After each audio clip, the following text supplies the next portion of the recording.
Ya, assalamualaikum warahmatullahi wabarakatuh. Selamat datang teman-teman.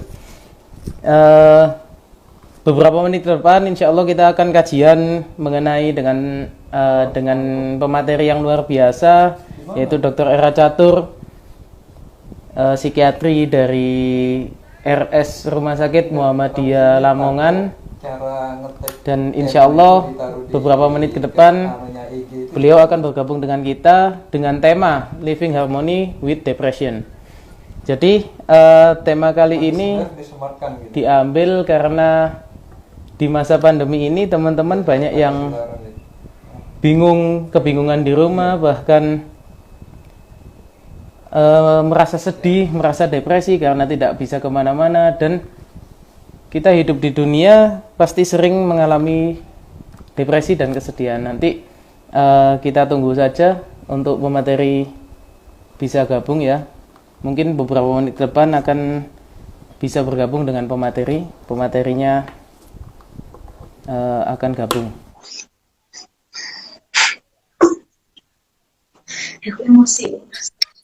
Ya, assalamualaikum warahmatullahi wabarakatuh. Dokter. Waalaikumsalam warahmatullahi wabarakatuh. Gimana sih? Alhamdulillah. Bagaimana dokter kabarnya dokter? Sehat? Alhamdulillah sehat. Sorry ya, Iya, proses sholat. iya dokter. Aku kira besok loh. Sorry. Iya dokter. Eh, ya, Gimana? teman-teman, pada malam hari ini sebelumnya Assalamualaikum warahmatullahi wabarakatuh. Perkenalkan, nama saya Waalaikumsalam. Muhammad Ramzi sebagai moderator pada kajian online malam ini dengan tema Living Harmony with Depression yang akan disampaikan oleh Dr. Era Catur, spesialis kedokteran kesehatan jiwa atau lebih dikenal dengan psikiatri ya. Eh, Teman-teman, sekedar informasi bahwa Dr. Catur ini sudah tidak asing lagi bagi kita. Beliau sangat sering kita temui di lingkungan Muhammadiyah. Beliau juga sebagai MDMC Jawa Timur dan juga sebagai psikiatri dari RSML dan juga psikiatri dari Presiden Universitas Airlangga. Jadi pemateri kali ini sangat luar biasa, bukan begitu dokter? Jadi teman-teman, kita hidup di dunia ini tidak lepas dengan rasa sedih, rasa bahagia. Kita juga mungkin sering kita mengalami depresi. Lalu apa sih depresi itu? Bagaimana kita bisa hidup berdampingan dengan depresi? Bagaimana kita bisa memanfaatkan depresi itu menjadi sebuah hal yang menarik yang bisa menimbulkan hal positif untuk kita menjalani hidup ini. Karena kebanyakan orang-orang yang depresi dan kebingungan untuk hidup berdampingan dengan depresi akhirnya jatuh kepada hal-hal yang negatif hingga menyakiti diri sendiri, bahkan tidak jarang kita temukan sampai bunuh diri. Lalu bagaimana sih cara kita bisa hidup berdampingan dengan depresi? Baik, kepada Dr. Era Catur kami persilahkan. Monggo dokter. Baik. Terima kasih Ramzi. Assalamualaikum semuanya. Senang sekali bisa bergabung dengan teman-teman di Imawan Imawati di Surabaya. Dan alhamdulillah kita bisa seringkali bekerja sama ya. Beberapa kali kemarin juga acara-acara komunitas-komunitas di Unmu Surabaya juga kebanyakan juga support by IMM Avicenna kan gitu ya. Alhamdulillah sekarang kita juga bisa ketemu lagi. Memang kondisi pandemik seperti ini seringkali memang memicu suasana hati yang tidak nyaman gitu. Nah, bisa jadi itu gambarannya seperti mirip kayak gini, sedih yang berkepanjangan, terus juga kayak ada hal yang kosong, terus kemudian mungkin juga beberapa di antara kita muncul perasaan-perasaan bersalah, mungkin juga karena ada kaitan dengan perekonomian yang tidak terlalu bagus, akhirnya hubungan di dalam keluarga menjadi renggang. Ini seringkali memicu juga perasaan-perasaan yang tidak nyaman, yang seringkali kita nyebutnya ya sedih gitu. Nah, sebagian besar di antara kita, meskipun itu juga tidak banyak, merasa bahwa kesedihan itu adalah sebuah bentuk emosi negatif yang seharusnya tidak dimiliki gitu. Padahal ini juga tidak tepat 100% gitu. Emosi negatif jelas seperti yang dikatakan Ramzi tadi, itu perlu untuk kita miliki ya. Kita kemarin sudah pernah ngomong bahwa eh, sebagaimana emosi-emosi yang lainnya, bahagia, marah, kemudian bangga, depresi atau kita bilangnya sedih, itu juga emosi yang wajar untuk dimiliki. Kalau kita nggak punya emosi yang sedih, depresi, bisa jadi kita bukan manusia gitu. Apalagi insidennya depresi ini kan 1 dibandingkan 4 ya. Jadi uh, setiap 1 di antara 4 orang itu pernah mengalami depresi dalam kehidupannya gitu. Kalau misalnya aku ini 1, Ramzi ada 2 ya. Ramzi 1 atau 2 ya? 1 1 ya, oke. Sekarang sudah mulai jadi 1 ya. Oke ya. Nah, ada 1 dari 4 orang itu mengalami depresi, atau artinya kejadian ini begitu banyak dialami. Apalagi berdasarkan hasil survei Badan Statistika, Badan apa ya? BPS itu apa sih singkatannya? Badan apa ya? Statistik ya. Itu ya. Nah, ternyata yang mengalami gangguan mood ya, karena di survei di Indonesia itu waktu itu surveinya pakai SRQ 20 ya, self reported questionnaire itu. Nah, itu untuk melihat gangguan mood gitu, baik itu depresi maupun ansietas. Nah, itu juga kejadiannya lebih dari 25% di Indonesia gitu. Meskipun ya tentu saja banyak sekali biasnya gitu. Itu artinya itu memenuhi 1 dari 4 gitu. 25% kan 1/4 ya. Nah, jadi itu hal yang pasti mungkin terjadi dalam diri kita gitu. Penyebabnya bisa macam-macam gitu. Bisa karena ya tadi aku bilang ya, karena suasana keluarga yang tidak nyaman gitu. Kemudian di masa-masa ini ya seringkali kan kita jatuh cinta, terus kemudian kita merasa bahwa apa ya, kedekatan kita dengan seseorang itu satu hal yang sangat penting, dan ketika kita berpisah itu menjadi hal yang tidak nyaman. Kita juga di masa-masa ini, masa-masa kita berteman dan kemudian kita mendapati ternyata kita tidak mendapatkan popularitas yang membuat kita merasa cukup nyaman di antara teman-teman. Itu juga menyebabkan suasana hati yang tidak nyaman. Gitu. Nah, seringkali suasana hati yang nggak nyaman ini juga tidak hanya sekedar terlihat pada secara psikologis aja gitu. Kan gejala khasnya depresi itu harus memenuhi 3 hal. Yang pertama adalah afeknya atau penampilannya. Kemudian yang kedua, dia harus anhedonia, dia tidak merasakan kegembiraan sebagaimana orang-orang lain merasakan kegembiraan. Yang ketiga, anergia, dia lemes, melihat segala sesuatu itu tidak terlalu bisa bergairah. Dan harus ada kriteria waktu, namanya kriteria, yaitu minimal 2 pekan. Nah, kalau sebenarnya kenapa sih kok kita harus living harmoni dengan perasaan yang tidak nyaman yang bernama depresi ini? Karena teman-teman sekalian, tidak selalu perasaan sedih ini sebuah gambaran depresi klinis gitu. Seringkali perasaan sedih itu adalah respon normal saja. Orang yang baru saja ditinggal orang yang disayangi, orang yang baru saja mendapatkan musibah tertentu, hasil yang tidak seperti ekspektasi, itu juga pasti akan mengalami sedih. Dan itu tidak selalu depresi. Kecuali jika hal itu berlanjut sampai minimal lebih dari 2 pekan, 1 syaratnya itu. Yang kedua, juga tidak ada penyebab lain yang itu memang sangat merupakan sebuah live event yang sangat besar gitu. Misalnya tidak ada apapun, tiba-tiba nangis. Nah, itu baru kita nyebutnya sebagai sebuah depresi klinis.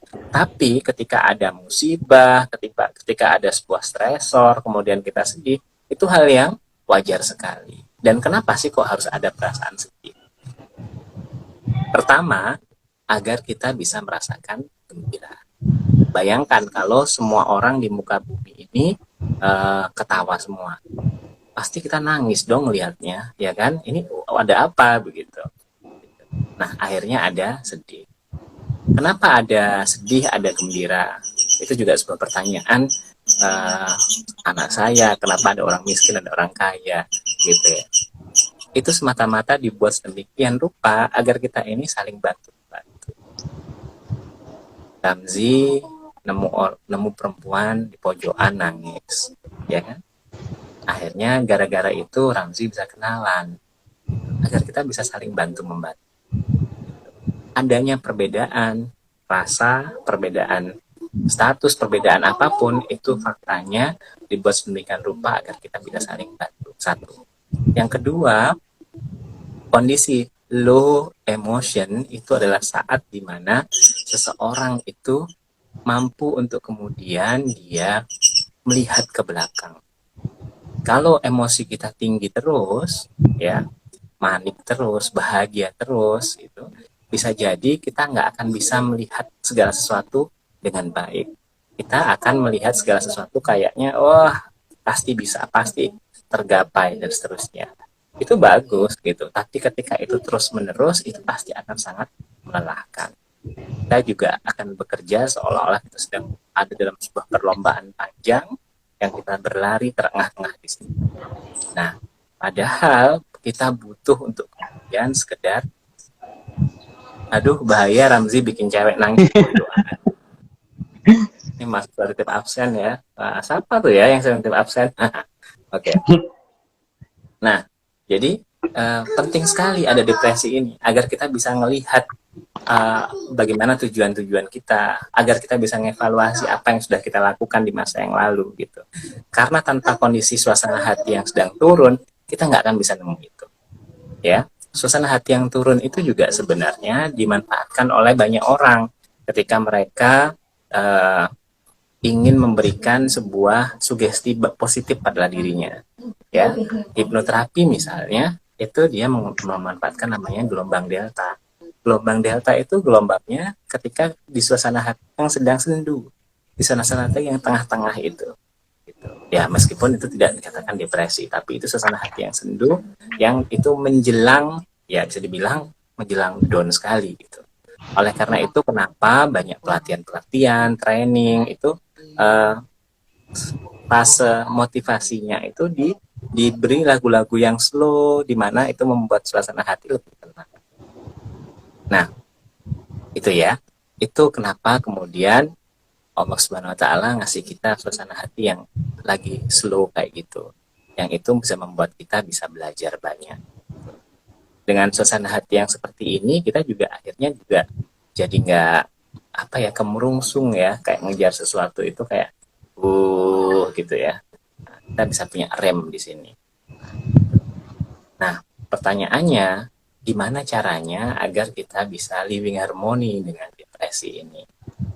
Bagaimana caranya agar kita bisa menjadikan suasana hati perasaan yang lagi down ini jadi sesuatu kekuatan tersendiri buat kita. Yang pertama, jujur, ya, dan akui perasaan ini. Seringkali, apalagi masyarakat kita,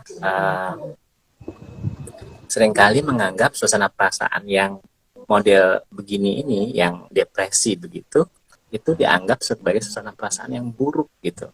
Sehingga ketika dia lagi sedih, dia nggak mengakui, dan seringkali malah justru menghindarinya atau pura-pura sedang baik-baik saja gitu. Justru itu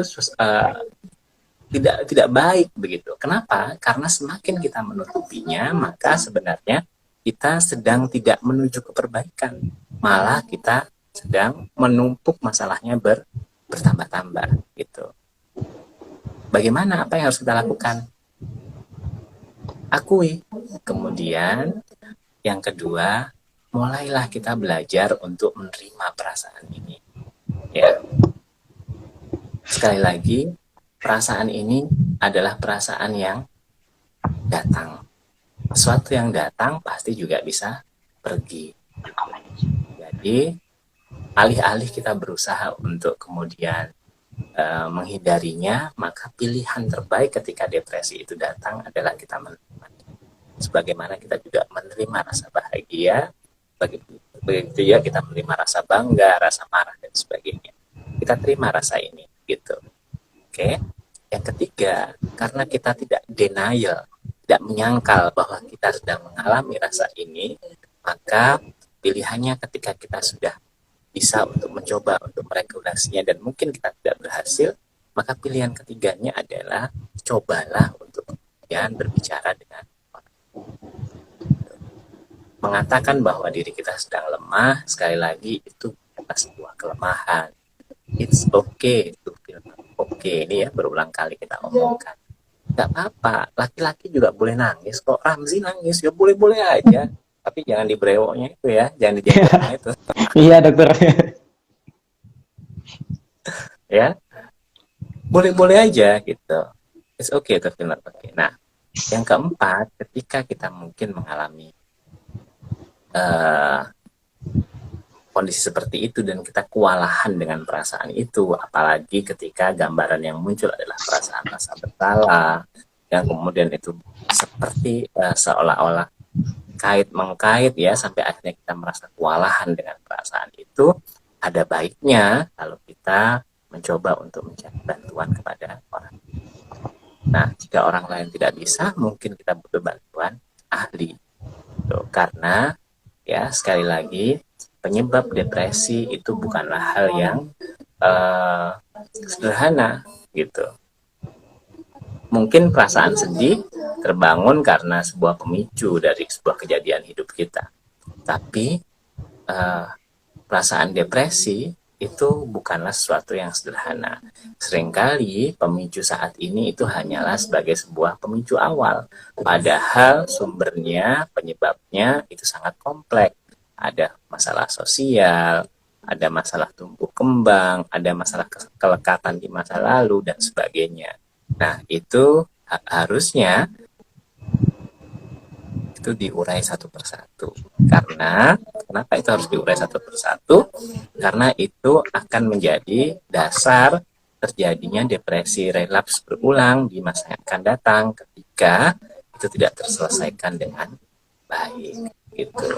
Jadi, itu adalah pilihan-pilihan yang bisa kita lakukan, dan tentu saja teman-teman kita semua bisa untuk living harmony dengan depresi ini. Ingat, orang-orang besar itu pernah menyelesaikan karya-karya besarnya justru dalam kondisi perasaan, dalam kondisi suasana hati yang mungkin dalam kondisi yang down seperti ini. Sorry ya, aku mau ngomongin orang-orang sekitar dulu, biar nggak rame-rame. Ya, ya. Iya Halo, dokter. halo, tenang ya, Mi. Oke, oke. Iya, monggo dokter. Jadi orang-orang besar yang pernah melewati sejarah ini, itu mereka bercerita bahwa banyak kejadian-kejadian hidup yang membuat mereka merasa sangat tertekan, dan justru di saat-saat itulah karya-karya besarnya itu lahir. Kita tahu Pak Karno ya, dia membuat tulisan-tulisannya dalam penjara gitu, di saat suasana hati yang mungkin sendu dan sahdu gitu, atau kita nggak bisa bilang itu depresi. Kemudian Buya Hamka juga menyelesaikan tafsirnya yang sangat terkenal juga di dalam penjara gitu. Terus kemudian banyak ya, kalau kita bilang seniman-seniman lebih banyak lagi, Van Gogh, dia juga menyelesaikan lukisan-lukisannya dan dia mengakui bahwa dia dalam kondisi yang depresi gitu. Jadi teman-teman pun ketika kita sedang mengalami kondisi seperti itu bisa menggunakannya, memanfaatkannya justru dengan banyak hal. Ada salah satu artis ya, beliau juga sudah mengumumkan terkait dengan kondisi perasaan hatinya yang kadang naik dan turun yang sangat drastis dan bisa dibilang itu sebuah depresi. Dia mengatakan ketika dia dalam kondisi yang depresi sekali, itu dia memanfaatkannya dengan menulis lagu. Karena ada inspirasi yang sedih di situ. Gitu. Kemudian seringkali juga ada orang-orang yang dalam kondisi depresi, seperti yang dikatakan Ramzi tadi, tiba-tiba datang dengan dalam kondisi bercerita bahwa dirinya telah menyakiti diri. Yang mungkin teman-teman harus pahami juga, sebenarnya tidak ada satupun orang di muka bumi ini ya, yang sebenarnya berani dan mau untuk menyakiti dirinya. Itu garis bawah ya. Gitu. Tapi seringkali orang-orang yang mengalami self-harm, ya, menyakiti diri sendiri, itu sedang terlalu lelah dengan rasa sakit yang mereka derita. Sehingga bunuh diri atau suicide ya, itu dilakukan untuk mengakhiri rasa sakitnya, bukan untuk ya kita bilang membunuh dirinya. Jadi apa artinya? Artinya kita sebagai orang-orang yang memahami kondisi ini, dalam setiap kondisi apapun, maka ketika kita melihat ada yang sedih, ada yang suasana perasaannya tidak nyaman, maka pilihan kita adalah membantu, ya, tidak justru akan membuat mereka justru jatuh ke dalam lubang yang lebih dalam. Jadi apa yang bisa kita lakukan? Satu, kalau ada yang lagi sedih, boleh duduk di sampingnya, ya. Kita boleh tanya, jangan jadi orang yang apatis ya, kemudian nggak peduli ya dengan apapun kejadian. Kita boleh menanyakan, apakah ada perasaan yang tidak nyaman, apa yang bisa aku bantu, gitu. Yang kedua, berikan saran, ya, saran yang tidak judgmental ya, saran yang kemudian memahami kondisinya.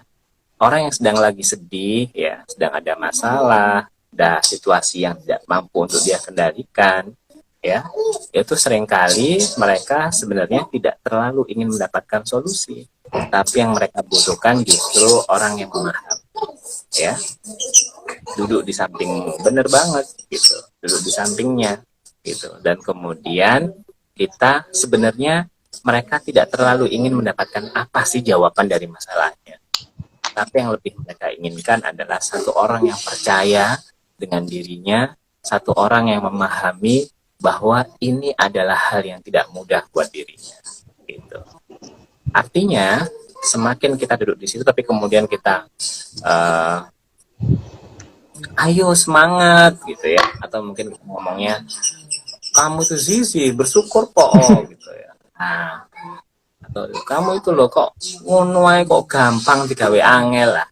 Jadi kadang-kadang itu justru membuat kita yang lagi sedih itu merasa bahwa kesedihan kita ini kesedihan yang sepele banget gitu. Masalah situasi yang kita hadapi ini situasi yang sepele, yang kok sepele aja aku nggak bisa sih. Yang akhirnya membuat kita justru jatuh semakin sedih. Jadi pilihan terbaiknya adalah duduk di sampingnya, yakinkan bahwa kita percaya ini nggak mudah buat dirinya. Gitu.